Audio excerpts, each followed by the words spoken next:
चलिए आज बात करते हैं भारतीय इतिहास के उस दौर की जिसे स्वर्ण युग कहा जाता है, यानी गुप्त साम्राज्य।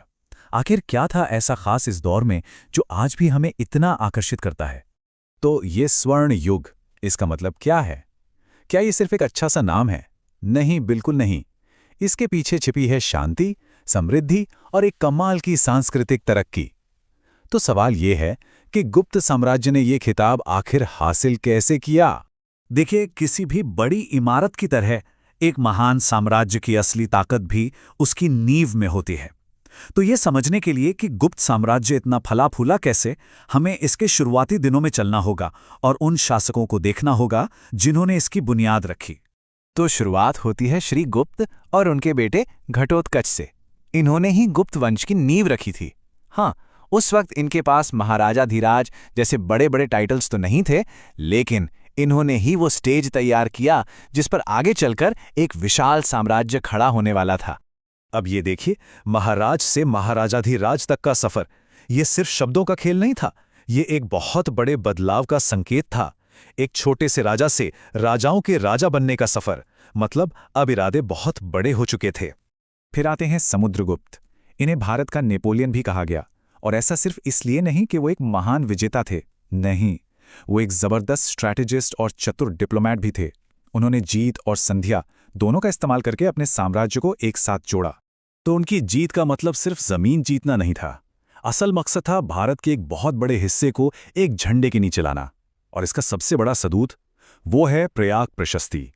असल में ये इलाहाबाद के एक स्तंभ पर उनके दरबारी कवि ने उनकी तारीफ में लिखी एक लंबी कविता है जिसमें उनकी सारी जीतों का जिक्र है, और इसी ने आने वाले कई सालों के लिए शांति और स्थिरता की नींव रखी।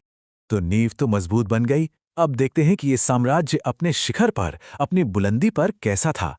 और ये हुआ चंद्रगुप्त द्वितीय यानी विक्रमादित्य के दौर में।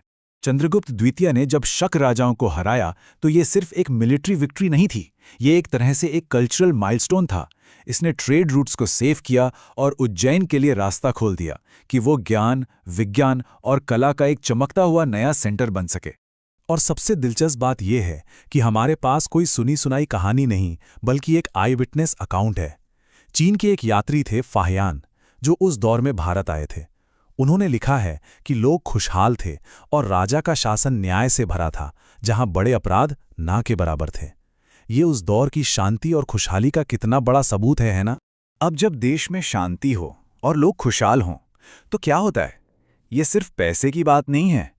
इससे दिमाग और कला के विकास के लिए एक बहुत फर्टाइल ग्राउंड, एक उपजाऊ जमीन तैयार होती है।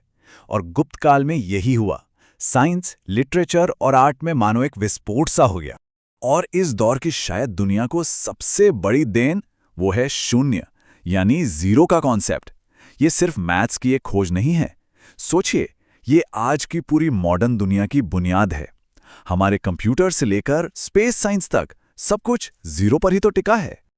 और ये कमाल किया आर्यभट्ट जैसे महान दिमागों ने। उन्होंने सिर्फ जीरो देके मैथ्स में क्रांति नहीं लाई, बल्कि ये भी बताया कि पृथ्वी गोल है और अपनी धुरी पर घूमती है। और ये सब तब जब पश्चिम में ये बातें कोई सोच भी नहीं सकता था, उससे सदियों पहले।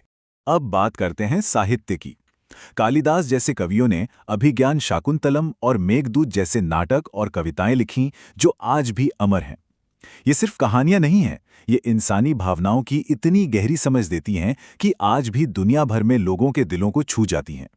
और अगर कला की बात करें तो अजंता की गुफाओं में बने वो शानदार चित्र, वो सिर्फ खूबसूरत तस्वीरें नहीं हैं, वो एक खिड़की की तरह हैं जिससे हम उस जमाने के लोगों की सोच, उनके विश्वास और उनकी कला की ऊंचाइयों को देख सकते हैं। अच्छा, ये सब कुछ, ये सारी तरक्की हवा में तो नहीं हो रही थी। इन सब के पीछे एक बहुत मजबूत इकोनॉमी थी। खेती-बाड़ी, रोम और साउथ ईस्ट एशिया के साथ जबरदस्त व्यापार और सोने के सिक्के। इसी आर्थिक स्थिरता ने उन कलाकारों, वैज्ञानिकों और लेखकों को सपोर्ट किया जिन्होंने इस युग को यादगार बना दिया। लेकिन जैसा कि होता है, कोई भी महान साम्राज्य हमेशा के लिए नहीं रहता। तो फिर इस सुनहरे दौर का अंत कैसे हुआ? देखिए, इसका पतन किसी एक वजह से नहीं हुआ। ये कई चीजों का मिला-जुला असर था।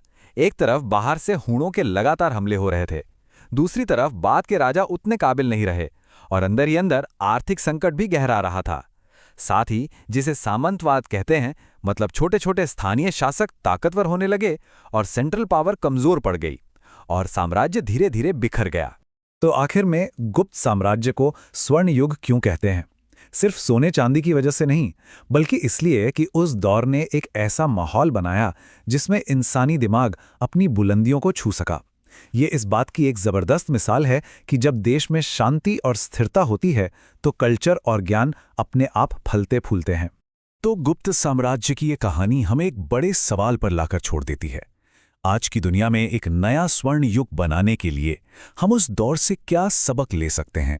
और शायद इससे भी जरूरी सवाल ये है कि हम ये कैसे पक्का करें कि वो स्वर्ण युग सिर्फ कुछ लोगों के लिए नहीं बल्कि सबके लिए हो।